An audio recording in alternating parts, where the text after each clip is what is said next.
redenominasi gitu ya, itu punya tujuan lah ya, punya tujuan yang lebih baik. Ini instrumen investasi apa nih yang cocok buat kita naruh uang gitu ya? Salah satunya properti gitu, karena properti salah satu instrumen yang bisa mengalahkan lah.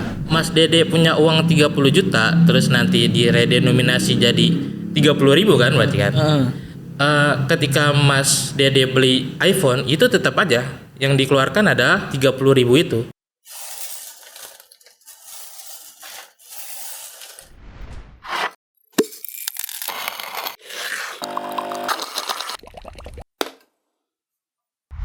Oke, hai proper semua, balik lagi di ngobrol seputar investasi dan properti.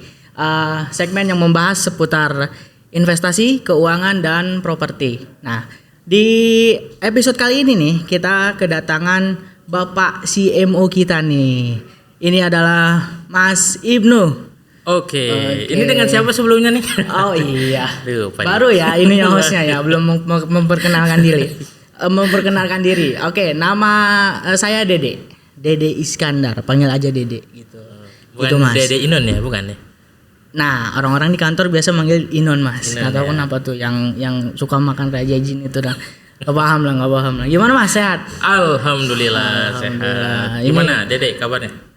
Ya sehat asli Mas, alhamdulillah. Alhamdulillah ya. Cuman biasalah, lagi cuacanya kan begini, kadang pilek. Oh gitu. Kadang ya gitulah, penyakit rumahan Mas. Masa ya? Iya, kurang lebih seperti itu. Oke, Siap. pembahasan kita hari ini tentang redenominasi Mas. Waduh, ribet banget tuh bahasa. Iya, bahasanya ribet. Coba saya ulangin ya. Redenominasi. Waduh. Iya itu. Redenominasi itu penghilangan 3 angka 0 di belakang Mas. Oh gitu. Ya, Oke. nah gitu. Sebelum ke situ kita kesini dulu kali Mas ya nih. Apa tuh? Setiap podcast biasanya selalu ada Roskoy. Oh, Roskoy. Kali ini edisi kopi nih Mas. Oh, iya. Ini kopi koi. Boleh Kopi koi. silakan dinikmati dulu Mas. Siap. Ya biar ini ya, kita nggak haus ya. biar kalau ngomong ya. nggak ngantuk. Benar. Apalagi nih jam-jam ini nih kritis. Iya. Ya kalau tidur ya sunnah ya. Susah nahan gitu. Susah nahan. Benar. Siap. Oke. Gimana kita langsung bahas aja nih Mas, mulai bahas Mas. Ya bismillah ya. Ya. Redenominasi itu apa sih Mas? Istilah itu sebenarnya udah lama ya.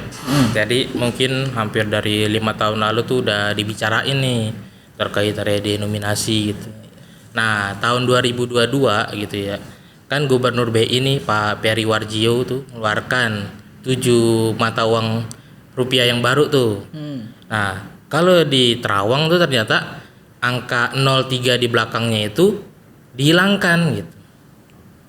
Nah, kalau misalkan nih 100.000 pas di Terawang munculnya 100 aja gitu. Nah, kalau kita lihat sebenarnya ya istilah redenominasi itu menyederhanakan sebenarnya. Menyederhanakan nominasi uang gitu ya. Jadi 3 angka di belakangnya itu memang dihilangkan gitu. Iya. Dan kalau kita lihat rencananya Bu Kementerian Keuangan, Bu Sri Mulyani gitu ya. Program redenominasi ini sebenarnya udah masuk ke RUU gitu. Jadi udah ada tuh di rancangan undang-undang gitu. Dan inginnya sih gitu diterapkan di tahun 2020 sampai 2024 gitu. Berarti bukan sekedar isu ya Mas ya? Bukan, jadi udah ada RUU-nya gitu. Cuma kan sama-sama kita tahu bahwa ada COVID gitu ya. Terus ada debt crisis gitu ya. Debt crisis ya teman-teman udah paham lah bahwa misalkan nih tahun depan katanya ada krisis global gitu ya. Resesi global gitu ya. Itu yang mungkin salah satu hal yang jadi gak sih nih redenominasi gitu. Gitu. Oke, siap. Kan redenominasi ini berarti kan bukan hal yang biasa mungkin ya di dunia ekonomi ya Mas ya. Nah, berarti kan negara lain juga mungkin ada yang udah atau sama gitu, yang pengen juga atau gimana, itu udah ada belum sih Mas sebelumnya? Jadi kalau di kehidupan sehari-hari ya kita sih sebenarnya udah hampir familiar gitu ya. Kalau kita ke restoran atau kita ke hotel nih misalkan, istilah 25K artinya ya udah 25.000 gitu ya. Atau Misalkan kita ke hotel gitu ya, 1.000 K berarti kan 1 juta gitu ya. Itu bagian dari redenominasi tuh Mas. Ya secara simpel masyarakat tuh udah terbiasa gitu dengan istilah penyederhanaan 3 nol di belakangnya dihilangin gitu. Jadi paham lah ya. Nah cuma kalau tadi Dede nanya apakah negara-negara lain itu pernah menerapkan redenominasi gitu. Nah berdasarkan data nih, jadi sejak tahun 1932 gitu ya, di seluruh dunia itu udah ada sekitar 50 negara lah ya yang menerapkan redenominasi gitu ya. Contohnya Polandia, Ukraina, Rusia gitu ya. Terus juga Korea Utara juga pernah gitu ya. Turki juga pernah gitu. Itu udah pernah menerapkan redenominasi ini gitu ya. Bahkan kalau di Indonesia tuh pernah menerapkan yang sama gitu ya. Tapi namanya adalah centering. Berbeda tapi antara redenominasi dengan centering gitu ya. Kalau centering itu pernah kita terapkan di tahun 1950, 1959, tahun 1965 gitu ya. Jadi saat itu rupiah tuh untuk nominal yang 1.000 sama 500 tuh dikurangin nolnya 1 gitu. Jadi dari 1.000 ke 100, dari 500 ke 50 gitu. Tapi berbeda nih antara centering sama redenominasi gitu ya. Itu jangan sampai kita salah tuh. Apa tuh bedanya Mas? Centering. Jadi secara singkat nih ya, kalau redenominasi kan dia memotong memang ya 3 nol di belakangnya. Tapi secara nilai tukarnya terhadap barang jasa itu tetap sama gitu. Jadi nih misalkan Dede mau beli iPhone nih. iPhone yang terbaru berapa? 14 ya Mas. 14. Harganya berapa? Wah, kurang tahu tuh Mas. 30 juta katanya gitu. Males Mas, ini harganya udah lemes duluan. Udah lemes. Nah, ketika Mas Dede punya uang 30 juta terus nanti diredenominasi jadi 30.000 kan berarti kan. Ketika Mas Dede beli iPhone itu tetap aja yang dikeluarkan ada 30.000 itu. Iya. Harganya sama berarti. Harganya sama. Jadi nilai tukarnya sama. Nilai tukar terhadap barangnya sama gitu. Kalau centering itu berbeda gitu Mas Dede. Jadi ketika tahun 1965 itu karena inflasinya tinggi ya, namanya hyperinflation gitu. Jadi inflasi itu yang udah nyampe di atas 100% gitu. Jadi inflasinya 500%, hampir 600% itu ya tahun 65 itu ya. Dari situ melakukan pemotongan, tapi di dua nominal itu aja, 1.000 sama 500. Nominal-nominal kecil di bawahnya nggak dipotong. Makanya orang yang saat itu megang uang besar, yang dalam pecahan 1.000 sama 500, panik gitu. Apalagi kebijakannya kan saat itu ibaratnya kebijakan yang tidak begitu terencana gitu. Akhirnya ya orang panik karena secara nominal kan orang berkurang gitu ya, dari 1.000 jadi 100 kan berarti asetnya berkurang hampir 90% gitu. Jadi berbeda tuh antara centering sama redenominasi gitu. Berarti nggak usah khawatir takut terjadi kayak centering sebelumnya Mas ya? Betul. Jadi kalau kalau nanti kita obrolin nih, ada syarat-syarat khusus sebenarnya untuk menerapkan redenominasi ini gitu. Sebelum ke situ kan tadi banyak juga tuh Mas ya negara-negara yang udah pernah ngelakuin redenominasi. Benar. Tujuannya tuh apa sih sebenarnya Mas? Nah, jadi tujuannya berbeda-beda nih gitu kan. Kalau tadi ada yang nerapin centering gitu ya, atau pemotongan nilai mata uangnya, tapi berpengaruh nih terhadap nilai tukar terhadap barangnya gitu kan. Itu biasanya tuh gara-gara krisis ekonomi atau hyperinflation atau inflasi yang tinggi gitu. Tapi kalau redenominasi gitu ya, punya tujuan yang lebih baik gitu ya. Gampangnya gini nih, biasanya kita mencatat 1.150.323, berapa gitu ya. Iya ada. Nah dengan adanya redenominasi, pencatatan tuh lebih simple lah gitu. Di bagian accounting gitu ya, atau di pencatatan surat-surat berharga gitu. Kalau pencatatannya lebih simple gitu ya, berarti kan transaksi misalkan perbankan gitu ya, itu bisa berlangsung secara cepat juga gitu ya. Berarti terpengaruh sama dunia perbankan dan pencatatan juga. Betul. Jadi tidak hanya perbankan ya, jadi ada saham, obligasi, segala macam itu pasti ikut gitu. Apalagi kalau di dunia saham kan ada tuh di belakangnya tuh angka-angka keritingnya lah ibaratnya kayak gitu. Nah, selain itu juga tujuan kedua ya ini yang terbaik nih untuk gimana caranya perspektif terhadap mata uang suatu negara itu jadi lebih tinggi gitu. Karena kalau Mas Dede tahu nih di ASEAN negara yang punya pecahan nominalnya itu besar tuh pertama tuh Vietnam. Iya. Jadi dong itu punya pecahan 500.000 gitu. Iya. Kalau rupiah itu 100.000. Nah baru di bawahnya ada Laos, paling tinggi dia punya pecahan 50.000 gitu. Nah kan Indonesia nih sebenarnya kalau data dari PwC PricewaterhouseCoopers ya, itu di tahun 2030 dia tuh bisa jadi negara kelima terbesar untuk GDP gitu ya, dan bisa jadi posisi keempat tahun 2050 gitu. Nah dengan keunggulan itu ya nanti Indonesia insya Allah di 2030-2050 jadi negara yang superpower juga gitu kan. Kalau kita bisa secara persepsi lah ya, persepsi rupiah itu kuat gitu ya, karena kalau kita misalkan menghilangkan nih 3 rupiah di belakang gitu kan, jadi kalau nilai tukar dolar tuh $1 sama dengan 15 rupiah gitu. 15.000. Kalau sekarang kan $1 sama dengan 15.000. Iya, iya. Oh, iya. Jadi kesannya tuh kayak lebih sedikit gitu Mas. Lebih ya? sedikit Oke. gitu. Oh, itu juga berpengaruh sama nilai tukar rupiah kita tuh Mas. Benar gitu. Kalau kita lihat Singapura dolar sama ke dolar Amerika itu paling 1, berapa gitu ya. Iya. Terus misalkan Filipina gitu ya, 1 pesonya sama dengan berapa dolar gitu ya, 59, artinya masih di bawah gitu. Kalau kita kan ribuan gitu ya. Nah kalau perspektif terhadap rupiah bagus gitu ya, secara psikologi market bagus gitu ya, otomatis kan capital inflow atau investasi dari luar ke Indonesia tuh makin banyak gitu. Siap. Apalagi nanti insya Allah kita punya ibu kota negara baru gitu kan. Iya benar, di Kalimantan Mas ya. Di Kalimantan gitu kan. Kenapa nggak pindah ke daerah kita aja nih Mas, Depok sekitar? Waduh, ada Jonggol ya. Dulu Jonggol tuh pengen jadi ibu kota negara gitu. Di zamannya Pak Soeharto gitu. Oke.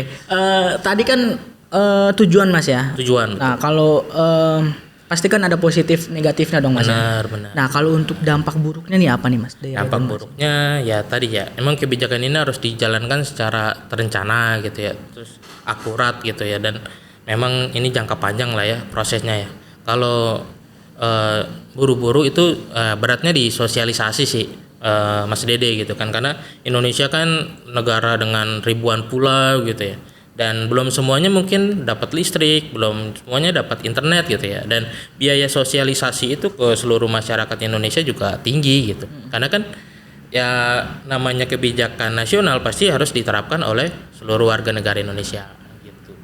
Yang kedua sih biasanya terjadi money illusion gitu Mas. Maksudnya gimana? Misalkan nih Mas Dede biasa beli let's say ini ya, mie ayam gitu ya, 15.000 gitu ya. Nah terus ketika redenominasi, Mas Dede kan bayarnya sekarang 15 aja nih. Ya, 15 rupiah ya. 15 rupiah. Terus misalkan setahun kemudian dinaikin jadi 20.000. Jadi 20 gitu ya. Ya, 20. Nah, Ya. karena menganggap kenaikan itu kayak 5 perak doang biasa gitu kan. Jadi bagi Mas Dede nih, wah kecil ini kenaikannya gitu. Padahal kalau di barang-barang tertentu ya, apalagi barang-barang lux gitu ya, itu kenaikan 100 itu sama dengan 100.000 gitu ya. Kenaikan 1.000 sama dengan kenaikan 1 juta gitu ya.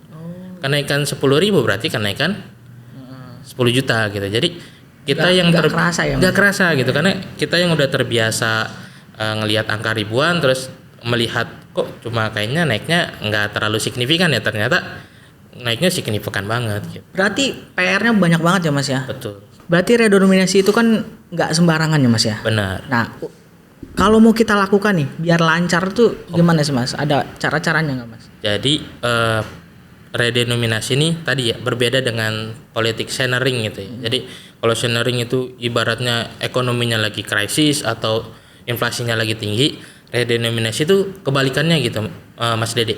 Jadi ketika misalkan pertumbuhan ekonominya lagi baik gitu ya, inflasinya lagi terjaga, nilai tukar rupiahnya lagi kuat gitu ya, dan terakhir defisit anggarannya nggak terlalu besar gitu.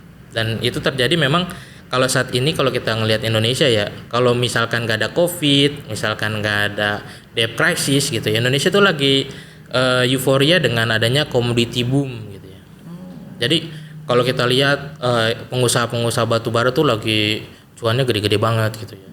Karena memang ya siklusnya lagi beralih ke komoditi gitu ya. Biasanya dari komoditi itu ke properti gitu. Tapi dengan adanya dua hal tadi ya, COVID, terus adanya debt crisis ya, kita nggak tahu sih ke depannya kayak gimana. Tapi itu tadi 4 syarat ya setidaknya kalau negara itu mau melakukan redenominasi gitu ya. Ketika ekonominya justru lagi baik gitu. Karena memang tujuannya tadi tuh biar persepsi mata uang kita itu juga lebih bagus gitu ya di dunia internasional gitu ya. Kalau lagi jelek kan ya justru malah tadi ya kayak politik sebelumnya tuh yang centering malah bikin inflasi kita malah jauh lebih tinggi gitu ya. Gitu sih. Nah, tadi Mas Ibnu sempat nyinggung soal investasi nih, Bang. Investasi betul. Nah, kita sedikit bahas mungkin, Bang. Oke. Nah, dampak dari redenominasi ke investasi itu ada nggak sih, Bang? Ya tergantung instrumennya ya. Kalau misalkan kayak properti nih, kita kan pelaku di bisnis properti ya.